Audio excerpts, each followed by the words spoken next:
Ramona was alive just a few years ago, but already it seems like a lifetime away. Memories bleached down to black and white. Los Angeles was a shitty place to live, but at least it was predictable. Staying away from drug dealers, pimps, and gangs of any color kept her alive to see another day. Ramona followed all the rules, but the vampire found her anyway.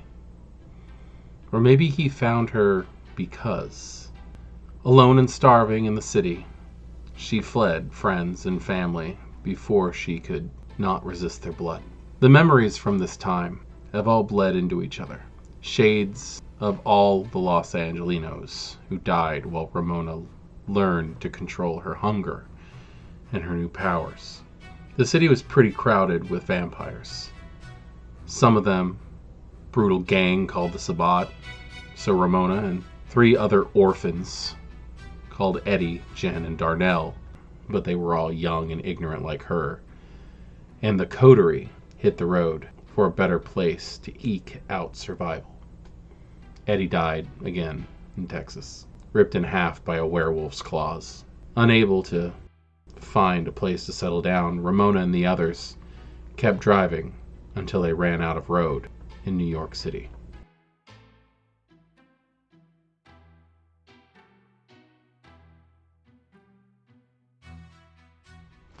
I'll fully admit that Ramona was one of the reasons why I was so interested in the Clan novel series. Her story alone was enough to just keep me invested. Everything that she was going through, everything that she learned along the way. Greetings, kindred. I am Voivode Maquette. Welcome to our World of Darkness and another episode of Metaplot Monday, where we are doing another World of Darkness bio on a character that most of us probably should know. This is Ramona.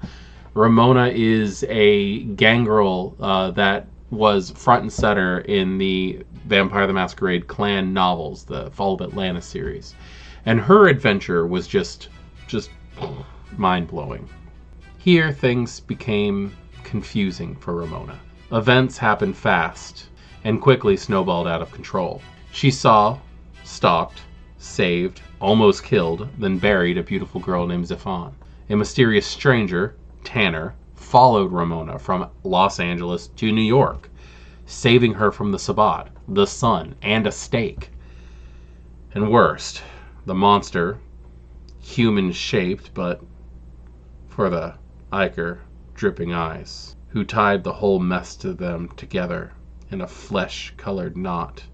The monster stole Zephon, warped and destroyed Jen and Darnell in Haysburg. Tanner called the Gangrel together. And suddenly, Ramona had a clan and a sire, a father and a family who expected her to know her place and listen to directions. There was even a grandfather, Xavier, who treated her like Tanner treated her. It didn't last long. The monster with the eye destroyed most of the assembled pack, leaving Ramona, the whelp, to drag the crippled Xavier away from the fire and blood. Ramona remembered this last, the destruction of her newfound clanmates, with a horrifying clarity. She bears a gift from the Cherokee medicine man Blackfeather, and the curse of his prediction of the future. The final nights are at hand, and your road will be a difficult one. The ghost sight he pressed into her burned images of the lost and the chant of their names into her brain. Ramona ran from the creature with the eye, from the surviving Xavier as well, from the field of so much death. She learned what she is, Gangrel, and who made her what she is. The litany of dead names does not allow her to rest. And though she felt compelled to give the list and the story to every Gangrel she encountered in her frantic wandering, and so the story spreads among the clan.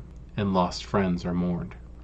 At the end of the saga, Ramona was finally able to avenge her Gangrel comrades in the streets of New York, joining forces with a Setite called Hesha and the Camarilla Archon Theo Bell.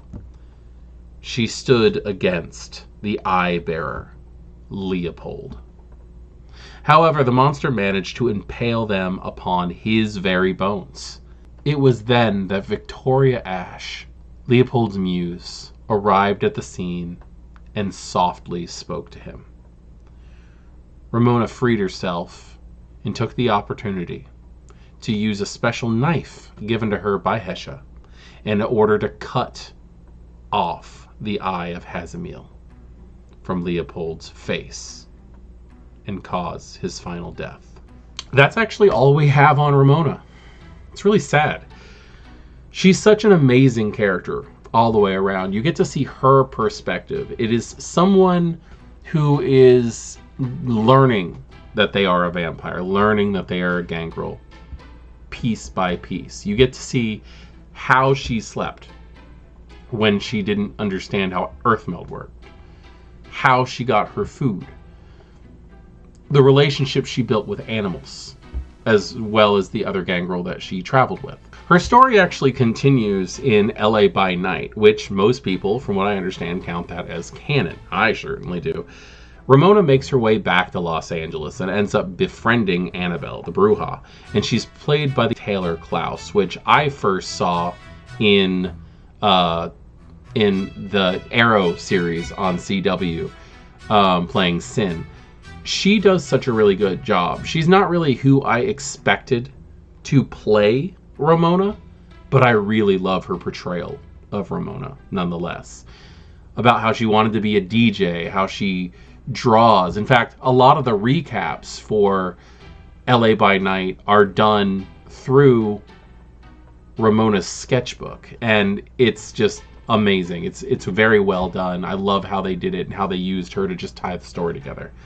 I wouldn't mind seeing Tyler Klaus come back as Ramona in New York by Night, possibly, if they ever get around to doing a season 3. But I would really like, I don't know, Ramona's just a fun character.